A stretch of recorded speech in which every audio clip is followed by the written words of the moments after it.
आप सबका आपके अपने YouTube चैनल की कथा टीवी पर मैं मीनू शर्मा स्वागत करती हूँ। सभी को मेरा राधे राधे।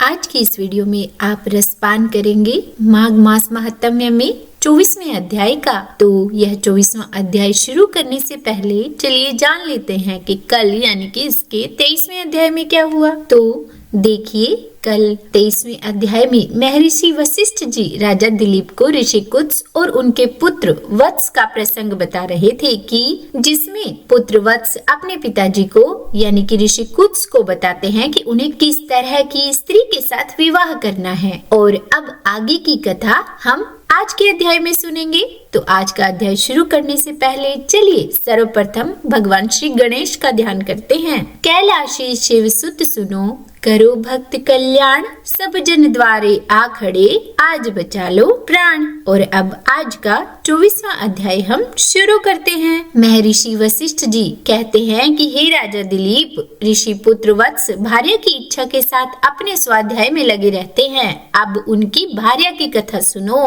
हे राजन, भोजपुर में उच्चथ्य नामक एक श्रेष्ठ मुनि थे। उनके कमल के समान नेत्रों वाली एक कन्या थी जिसका नाम सुव्रता था। वह माघ मास में प्रतिदिन सवेरे ही उठकर अपनी कुमारी सखियों के साथ कावेरी नदी के पश्चिमगामी प्रवाह में स्नान किया करती थी। स्नान के समय वह इस प्रकार प्रार्थना करती थी कि हे देवी, तुम पर्वत की घाटी से निकलकर श्रीरंग क्षेत्र में प्रवाहित होती हो। श्री कावेरी, तुम्हें मेरा नमस्कार है। तुम मेरे पापों का नाश करो। हे देवी, जो माघ मास में तुम्हारे जल में स्नान करते हैं, तुम उनके बड़े बड़े पापों को हर लेती हो। तो माता, मुझे मंगल प्रदान करो। हे पश्चिम वाहिनी कावेरी, मुझे पति, धन, पुत्र, संपूर्ण मनोरथ और पातिव्रत्य पालन की शक्ति दो। और फिर यह सब कहकर सुव्रता कावेरी को प्रणाम करती और जब कुछ कुछ सूर्य का उदय होने लगता तो उसी समय वह नित्य स्नान किया करती थी। और इस प्रकार से उसने 3 वर्षों तक माघ स्नान किया। उसका उत्तम चरित्र तथा गृह कार्य में चतुरता देखकर पिता का मन बड़ा प्रसन्न रहता था। और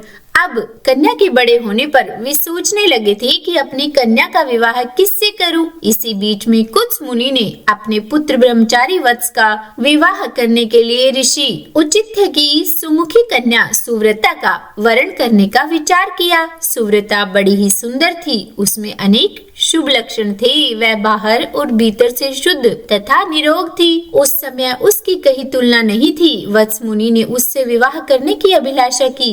एक दिन सुव्रता अपनी 3 सखियों के साथ माघ स्नान करने के लिए अरुणोदय के समय यानी कि सूर्य देव के उदय होने के समय कावेरी के तट पर आई। उस समय एक भयानक जंगली हाथी पानी से निकला। उसे देखकर सुव्रता और उसकी सभी सखियां भय से व्याकुल होकर भागी। हाथी भी बहुत दूर तक उनके पीछे पीछे गया।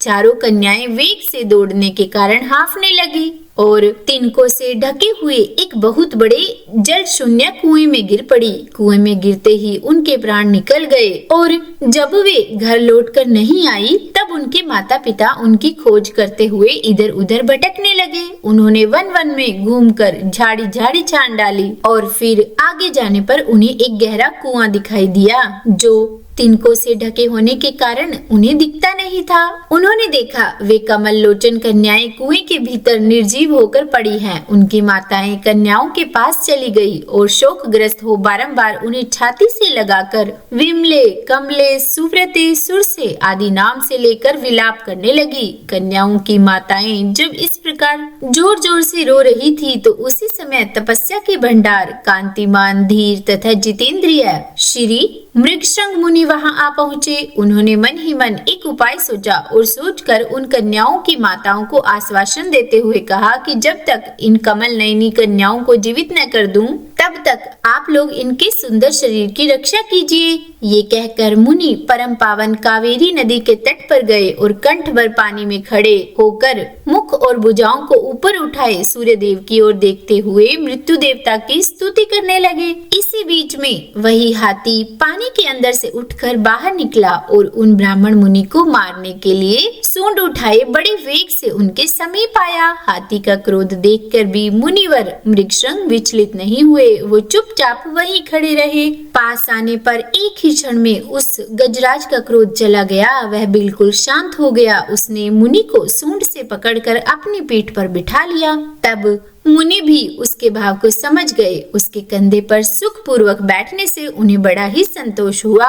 उन्होंने हाथ में जल लेकर बोला कि मैंने 8 दिनों के माघ स्नान का पुण्य तुम्हें दे दिया। यूं कहकर उन्होंने वो जल हाथी के मस्तक पर छोड़ दिया, जिससे गजराज पाप रहित हो गया और मानो इस बात को वो स्वयं भी समझते हुए बड़े जोर से गर्जना की। और उस हाथी की इस गर्जना से मुनि के मन में बड़ी प्रसन्नता हुई और उन्होंने उस गजराज के ऊपर अपना हाथ फेरा। मुनि के हाथ का स्पर्श होने से उसने हाथी का शरीर त्याग दिया और आकाश में देवता की भांति दिव्य रूप धारण किया। ये सब मुनि कुछ आश्चर्य से देख रहे थे। तब दिव्य रूपधारी उस जीव ने कहा कि हे मुनीश्वर, मैं कृतार्थ हो गया, क्योंकि आपने मुझ अत्यंत निंदित और पापमयी पशु योनि से मुझे मुक्त कर दिया। हे दयानिधे, अब मैं आपको अपना सारा वृतांत बतलाता हूँ, सुनिए। पूर्व काल की बात है। नैषद नगर में विश्वगुप्त नाम से प्रसिद्ध परम धर्मात्मा एवं स्वधर्म पालन में तत्पर एक वैश्य रहते थे। मैं उन्हीं का पुत्र था। मेरा नाम धर्मगुप्त था। स्वाध्याय, यजन, दान, सूद लेना, पशुपालन, गौरक्षा, खेती और व्यापार, यही सब मेरा काम था। हे द्विज श्रेष्ठ, मैं अनुचित काम और दंभ से सदा दूर ही रहा। सत्य बोलता और किसी की निंदा नहीं करता था। इंद्रियों को काबू में रखकर अपनी स्त्री से ही अनुराग करता और पर स्त्रियों के संपर्क से बचा रहता था। मुझ में राग, भय और क्रोध नहीं था। लोभ और मत्सर को भी मैंने छोड़ रखा था। दान देता, यज्ञ करता, देवताओं के प्रति भक्ति रखता और गौओं तथा ब्राह्मणों के हित में संलग्न रहता। सदा धर्म, अर्थ और काम का सेवन करता था तथा व्यापार के काम में कभी किसी को धोखा नहीं देता था। ब्रह्मा लोग जब यज्ञ करते तो उस समय उन्हें बिना मांगे ही धन दे देता था। समय पर श्राद्ध और संपूर्ण देवताओं का पूजन करता था। अनेक प्रकार के सुगंधित द्रव्य, बहुत से पशु, दूध, दही, मट्ठा, गोबर, घास, लकड़ी, फल मूल, नमक, जायफल, पीपल, अन्न, साग के बीज, नाना प्रकार के वस्त्र, धातु, ईख के रस से तैयार होने वाली वस्तुएं और अनेक प्रकार के रस बेचा करता था। और हाँ, जो दूसरों को देता था वो तोल में कम नहीं रहता था और जो औरों से लेता था वो अधिक नहीं होता था। जिन रसों के बेचने से पाप होता था उनको छोड़कर अन्य रसों को बेचा करता था। बेचने में किसी भी प्रकार का छल कपट नहीं किया करता था। जो मनुष्य साधु पुरुषों को व्यापार में ठगता है वह घोर नरक में पड़ता है तथा उसका धन भी नष्ट हो जाता है। मैं सब देवताओं, ब्राह्मणों और गौओं की प्रतिदिन सेवा करता और पाखंडी लोगों से दूर रहता था। हे मुनि, किसी भी प्राणी से मन, वाणी और क्रिया द्वारा ईर्ष्या किए बिना जो जीविका चलाई जाती है वह परम धर्म है। मैं ऐसी ही जीविका से जीवन व्यतीत कर रहा था। तो बोलिए विष्णु भगवान की जय। यह था माघ मास महात्म्य का 24वां अध्याय। अब इसके आगे क्या हुआ, आगे का वृतांत हम जानेंगे कल इसके 25वें अध्याय में। तो आज की कथा कैसी लगी कमेंट करके जरूर बताइएगा और अच्छी लगी हो तो वीडियो को लाइक एंड शेयर कीजिएगा। चैनल पर नए हैं तो सब्सक्राइब भी कर ही दीजिएगा। और हाँ, प्रेम से, मन से, भाव से हर पल सांस के साथ जपते रहिए। राधे राधे, राधे राधे।